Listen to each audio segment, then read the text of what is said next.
గౌరవనీయులైన మీడియా మిత్రులకు, ఆంధ్రప్రదేశ్ ప్రజలకు పీవీఆర్ ఆంధ్రప్రదేశ్ రాష్ట్ర కాపునాడు తరపున ముందుగా నమస్కారాలు.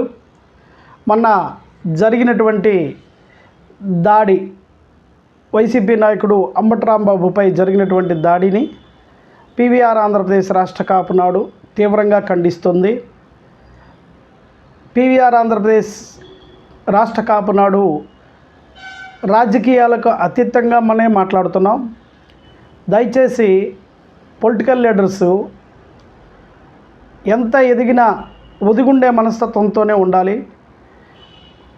మన రాజకీయాన్ని రాబోయే యువత అర్థం చేసుకునే విధంగా నడిస్తే బాగుంటుందని, అలాగనే ఒక సీనియర్ నాయకుడు, అలాగే కాపు నాయకుడిగా ఎదిగాడు, అలాగే రాజకీయాల్లో సీనియర్ నాయకుడు అయినటువంటి అంబటి రాంబాబు గారు చంద్రబాబు నాయుడు గారిని తిట్టడం అనేది సమంజసమైన విషయం కాదు. దానికి ఆయన కూడా తిరిగి క్షమించమని కోరారు. దయచేసి ఇది అర్థం చేసుకోండి. అలాగే అతని పైన హత్యాకాండకి ముందు కర్రలు కత్తులతో ముందుగా ప్లాన్ చేసి దాడి చేయడం అనేది ఇది చాలా తీవ్రమైన చర్యగా భావించాలి. ఇవాళ అంబటి రాంబాబుకు జరగవచ్చు, రేపు ఇంకొకళ్ళకి జరగవచ్చు.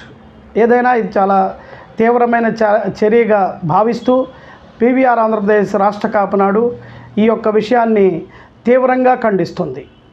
అందరికీ నమస్కారాలు.